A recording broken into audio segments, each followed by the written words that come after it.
Әлемді сипаттауға кейде тіл жетпейді. Тіл жетпегенде камера іске қосылады.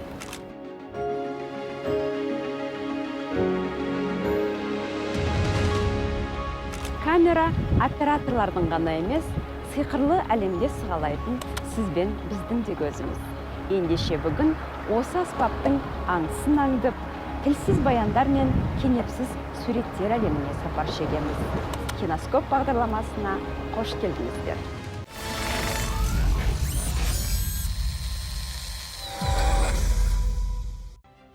Кино көз жетпейтін кеңдікті де, көзден таса ендікті де көрсете алады.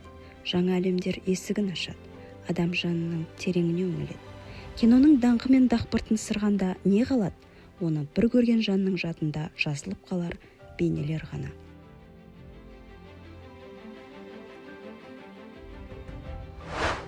Ал сол бейненің авторы, оператор туралы не білеміз? Қазақ киносының қаһармандарын суреткер деп бағалай алып жүрміз бе? Надо сказать, что Қазақстан киносын, оның тарихы мен эстетикасын ден қойып зерттей бастағанда, оның визуалдық жағы, көркемдік мәдениеті жоғары екенін бірден байқадым. Және мұны бұған дейін ешкім атап өтпеген, тиісінше баға бермеген екен.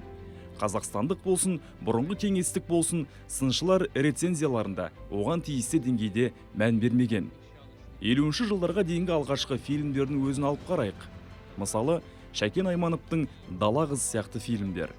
Кадрларды жинау, монтаж аса кәсіби түрде жасалған, ерекше жасалған. Талдауға сұранып тұрады. Бірден назар аудартады. 28-2. Приготовились, тишина. Сет. Начали. Камера қай жерде тұр, қалай қозғалады, қандай ракурстан алады, бәрі маңызды, бәрінде мағына бар. Биіктен қараса кейіпкер кішірейеді, қиындыққа тап болғаны. Төменнен қараса кейіпкер асқақтайды, жеңіске жеткені. Енді білек күшіңді байқайық. Қыз жібек фильмін алыңыз. Төлеген мен Бекежан білек сынасады. Оператор Асхат Ашрапов мұны қос аттың қанжығасынан түсіреді. Қанжығадан қарағанда екі батыр да іріленіп кеткен. Басқа бұрыштан түсірсе, текетіресті дәл бұлай сезіне алмас ек. Оператор Ескендір Нарымбетовтың Аманат фильмін алыңыз. Заманы илеген тарихшы, дәуірден биік хан, Ермұхан Бекмаханов хан кенеге тізерлеп қараған. Кенесары оған уақыт биігінен көз тастайды. Олардың арасын жөңкілген аттар сумаңдаған жалым бөледі. Асау тарихтың отты жылдары бөледі. Кенесары мен Ермұханды, Кенесары мен бізді.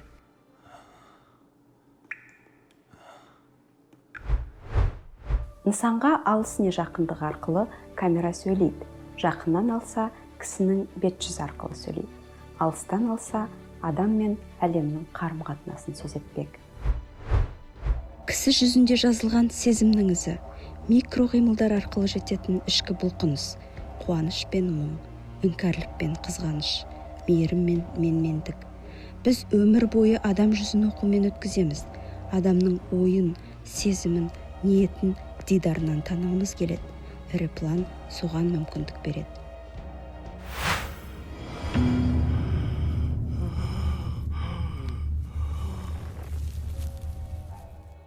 Ермек Тұрсыновтың «Шал» фильмі. Қасқыр қоршауында қалған адам, адамды аңдыған бөрі. Шалдың құртқамен беттесетін сәтінде оның бетіндегі әр бұлшық еттің жиырылуынан, құртқаға қадалған көзінен тайсалмас рухты танимыз. Адамды өлтіруге болады, бірақ оның рухын сындыру мүмкін емес. Бізді рухпен бетпе-бет қояр ірі план болмағанда, осы ой жеткізілер ме? Кино көрсетіп қана қоймайды, сезіндіреді. Алақанның табы, күннің шуағы, жаңбыр тамшысы. Киноның құдіреті көзбен ғана ұғынуға болатын бейненің өзі сенсорлы ақпарат береді. Кейіпкер сезгенді өзіңде сезгендейсің. Болат Шәріптің Шолпанның күнәсі, құрсақ көтеру үшін күнә жасаған әйел. Жаңа өмір бәрінен маңызды. Саусағының ұштарын кезек-кезек сүйетін Шолпан бойына біткен сәбиін де сүйгендей. Тып-тымық бақыт.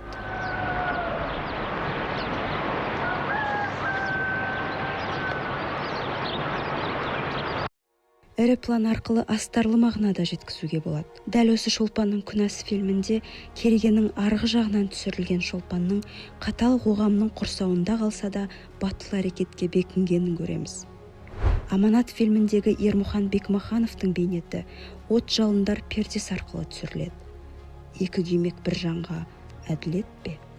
Кадрдың осы планның ірі немесе орта болуы, ол ең алдымен мен фильмде не көрсеткім келеді. Мысалы, мен деталь көрсеткім келсе, оған міндетті түрде деталь ретінде ірі план қолданамын. Егер де адамның эмоциясын көрсеткім келсе, мен оған орта немесе жаңағыдай ірі пландарды қолдануға тырысамын. Сондықтан да, кейде болады, ол жаңағы фильмнің атмосферасын қалай беру керек. Соған байланысты ойласып оператормен бірге жұмыс істеймін.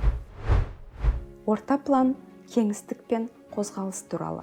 Мұнда адам мен оның айналасындағы жанды жансыздың бәрі маңызды. Әкем тыным көрмеді. Тынағын жер кеміріп, көзін жер қаққанша. Шешеңді аттандырды, сені малғуды өсіріп жеткізді. Ал сен болсаң, оның қабіріне бір уыс топырақ соруға жарамадың. Жанна Исабаеваның Бөпем фильмі, жетімнің азапты өмірі, оған ана бола алмаған қатыгез әйел, бала қозғалыссыз, шешенің төпелеген ұрсы, киімдерді сабалаған жел баланың ішінде бас көтерген қиыннан хабар береді. Орта планнан алыстау арқылы да мағына жеткізуге болады. Что касается общего плана героя. Кейіпкердің жалпы планына келсек, маған ең эмоционалды сәттерде жалпы планды көрсету маңызды.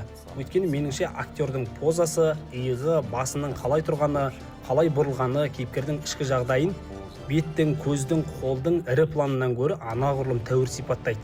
Меніңше поза, адам сұлбасы санада анағұрлым анық жазылып қалады. Және көрерменді кейіпкердің ішінде не болып жатқаны туралы ойлануға мәжбүрлейді. Панорама ашатын кадрлар тамылжыған табиғаттың тылсым құдіретін көрсетеді.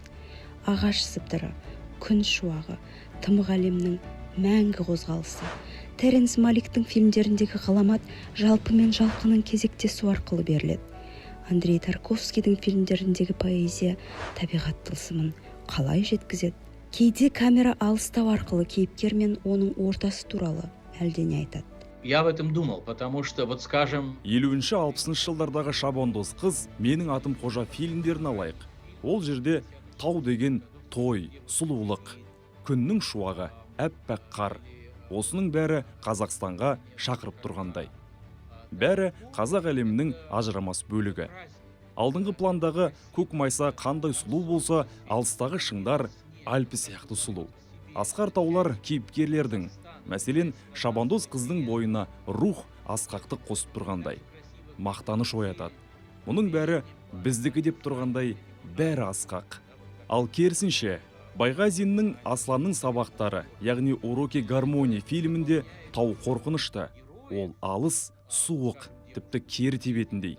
Мұнда мақтаныш жоқ, керісінше үрейлі. Онда бәрі суық, онда туған жер сезінісі жоқ. Және бұл аздап уайымдатады. Серік Апрымовтың бауыры тірі жетім ауылда жалғыз күнелтеді. Ағасы келген аз күн оған қуаныш еді. Ағасын шығарып салған еркін көшенің ортасында тұр. Автобус оңға, көліктер солға қарай қозғалып, кенет кеңістік босап, баланы жалғыз қалдырады. Өзіне өзі әке де, шеше де, бауырда болған көңіл жарым еркін қайтадан жалғыздығымен бетпе-бет қалады. Солтан Ахмет Қожықовтың Шың басындағы Шынар фильмінде салтатты Айсұлуды қоршаған ауыр көліктер оны шаңға көмеді. Айсұлудың атына кір жаққан Сағиттың әрекеті мен қазақ қоғамын былғаған кеңес дәуіріне көркем сілтеме осылай жеткізілген. Кейіпкерді оның ортасымен байланыстыра түсіргенде сызықтар мен пішіндердің бәрі маңызды. Олардың бәрі де айналып келгенде адам туралы айтады. Рая, мынауың не? Ту. Неге түсі? Менде басқасы жоқ. Бөпем фильмінде қираған кеменің үстінде қираған елдің шұрық тесік жалауын желбіретіп тұрған Раянға қараңызшы. Бала құбыжық кеменің жалғасы іспетті, немесе керісінше кеме баланың жалғасына айналғандай. Бұл жалпы план Раянның жаралы жан дүниесінің көрінісі іспетті.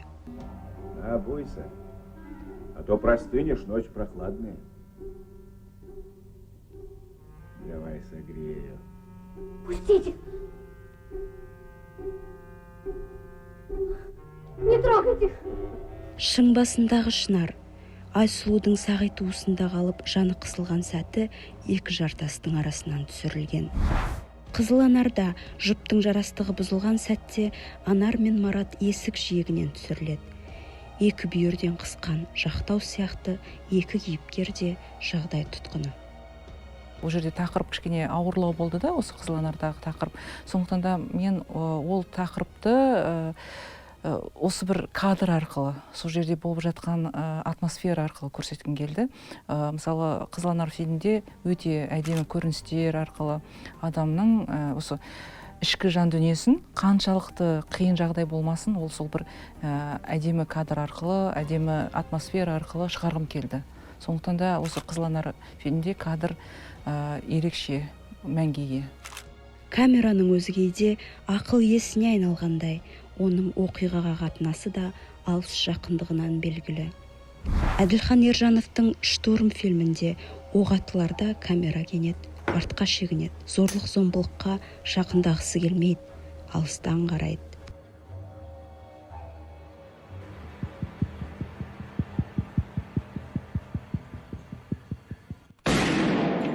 Казахстанские режиссеры следуют классическим параметрам. Менің ойымша, қазақстандық режиссер саналы не бейсаналы түрде классикалық параметрлерге сүйенеді. Мәселен, Гете айтатын: сүйкімсіз, сұрықсызды көрсетудің де қажеті жоқ. Өмірдің физикалық жағы барын бәріміз білеміз. Оның үстіне бұл адамдық абыройды, адамның өзіне деген құрметін өлтіреді. Мұндай дәстүр қазақ киносында жоқ, ал басқа ұлттардың кинематографиясында бар. Бұл қазақ киносында өте сирек кездесетін нәрсе. Көптеген авторлық фильмде солай. Мысалы, Киллерде біз қанды көрмейміз, жарақатты көрмейміз.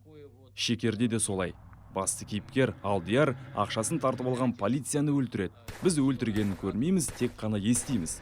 Бұл әлде қайда әсерлі. Өйткені не болып жатқанын көзімізге елестетеміз. Меніңше бұл бүге-шүгесіне дейін көрсеткеннен әсерлірек. Өйткені оның бәрі ойын, трюк, спецэффект екенін бәрібір біліп тұрамыз ғой. Бұл шығармашылық шешім емес.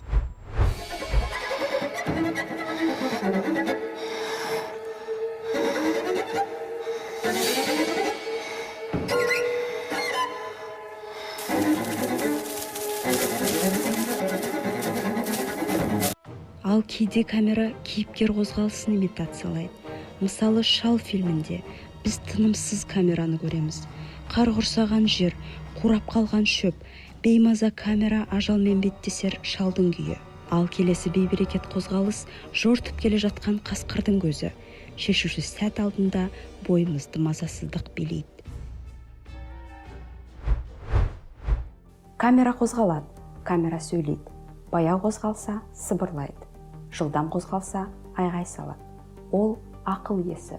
Нені көрсетуді, қалай көрсетуді өзі таңдайды.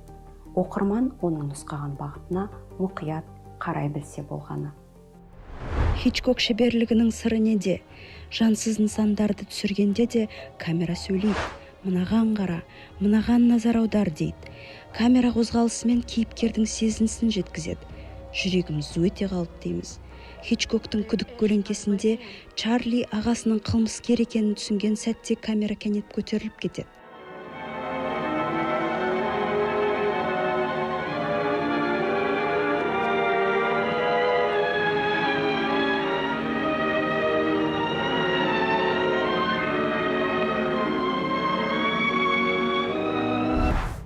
Қалықбек Салықовтың «Балкон» фильмін алыңыз. Ұйқыдан оянған мұғалім өзіне қарап тұрған оқушысын көргенде шошып кетеді.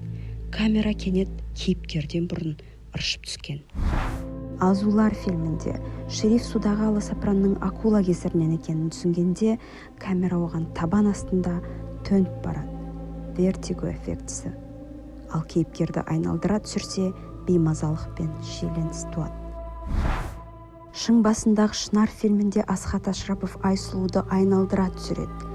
Астан кестең болған қыздың жан дүниесінің көрінісі. Құзға құлаған аңыздағы Айсұлу мен бүгінгі Айсұлудың шыңда өскен Шынардың арасындағы визуал параллель осылай туады. Сатыбалды Нарымбетовтың аманатында бұл тәсіл сәл басқа мақсатта қолданылған. Хан дүниені тобық деңгейінен айналдыра түсірген камера кейіпкерді асқақтатады.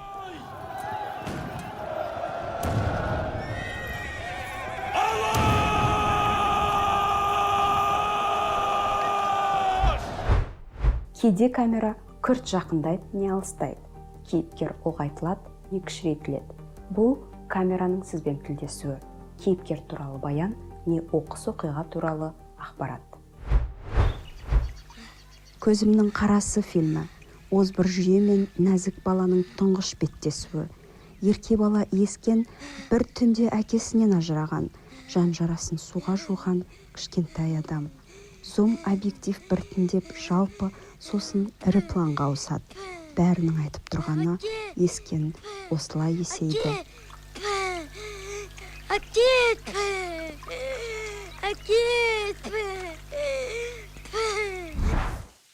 Альфред Хичкоктың «Психо» фильмі. Зум объектив, бас кейіпкер Марионнан бұрын айғайлайды. Раньше, имеется в виду в советское время, бұрын ксро кезінде трансфокаторды жиі пайдаланды. Былайша айтқанда зум.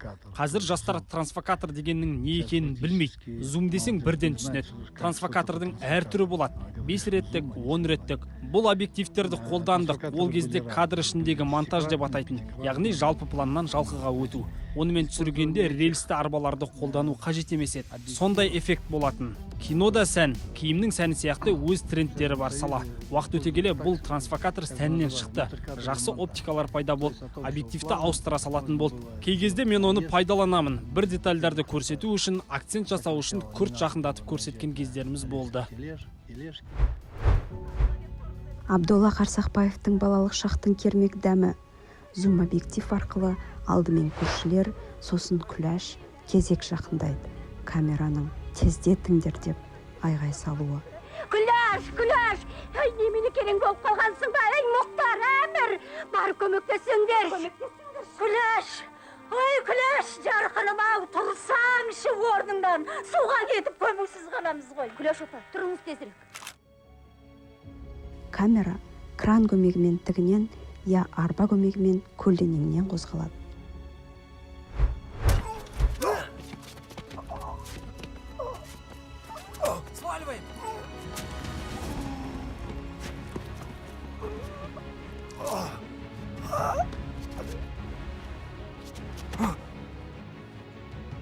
Рэкетир фильмінде Саянның үстінен төніп тұрған камера біртіндеп одан алыстайды.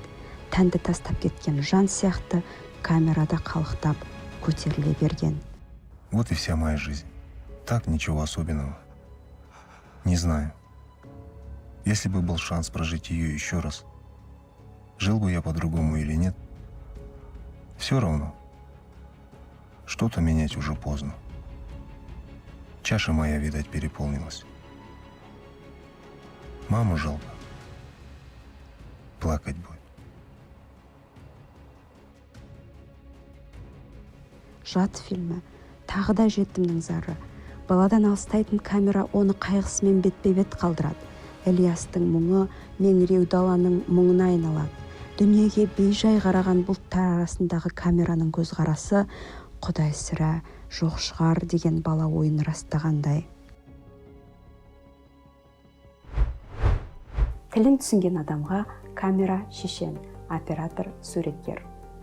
Камера оңға да, солға да, көлденеңнен де, тігінен де қозғала алады. Ал кейде мүлде қозғалмай қырсыға алады. Ол да шешім, ол да таңдау.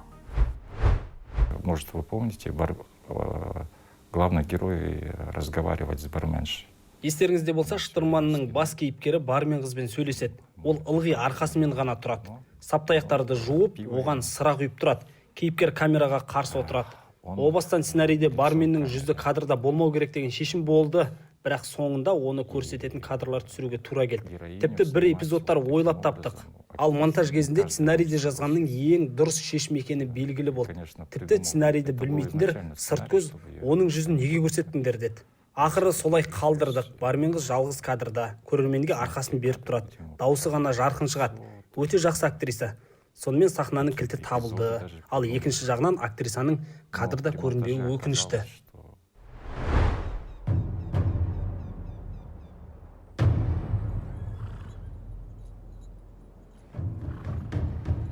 Томирис фильмінде камера оңнан солға қозғалады. Көрдіңдер ме? Қолымыз қандай қалың, әскеріміз қандай көп. Сталинге сыйлық фильмінде қиянатшыл Балғабай мотоциклмен құйындатып өтеді. Оңға бұрылатын камера Балғабай келді деп қана тұрған жоқ, шулаған ауыл иттер арқылы Балғабайдың болмысы шатақ мінезіне демеңзеп тұр. Ол болсында камера кейіпкерлерді белден жоғарылады. Балгер мен оның уысындағы қаратастықтар, сіңлісі үшін таяқ жеуге бар ұл болсын. Оны сабағанда камерамыз бақпайды. Жапа шеккен қыздарды көрсетуден жалыққан. Жақсы көресің сен. Сіңірімді жақсы көресің сен. Сен сіңірімді жақсы көресің. Сен шық одан.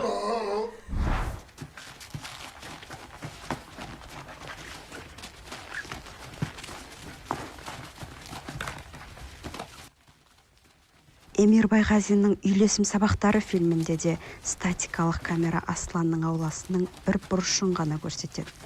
Тыпыршыған қой, соңынан қуған бала, екеуі де камераның уысынан шығып кеткен. Бір уақытта бала қойды сирағынан сүйреп алдымызға келеді. Асланның алғашқы құрбанын біз солай еркімізден тыс көреміз. Келесі бір кезде камера мотивациясыз қозғалады, бірақ оның да өз қисыны болуға тиіс.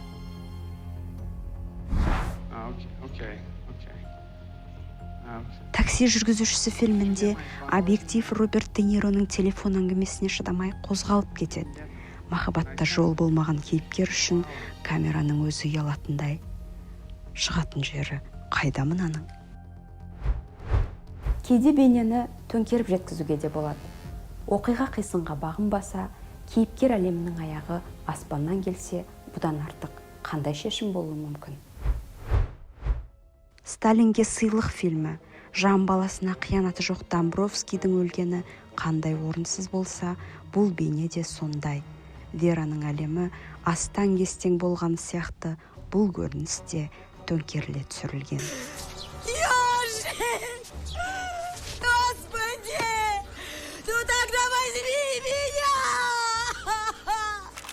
Шағын ғана шолуымызда әрине оператор қолындағы құралдың бәрін қамту мүмкін емес. Линза, фокус, ракурс, бұрыш, қозғалыс. Әр қайсысын сағаттап талқылауға болады.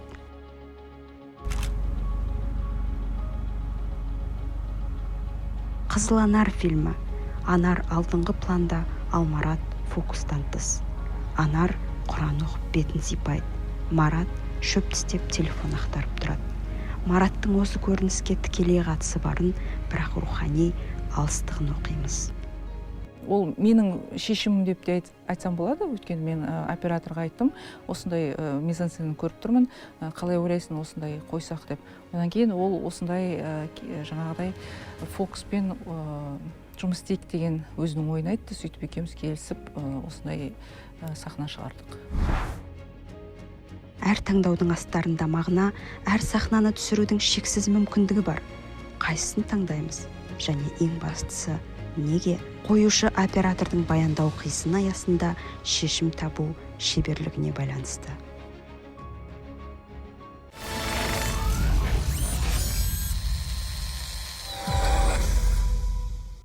Кино деген синкретті өнер. Онда еш нәрсе оқшау емес. Операторлық өнерде оқшау болмайды. Ендеше киноскоптың келер сандарында киноның басқа элементтерінде бірге талдайық.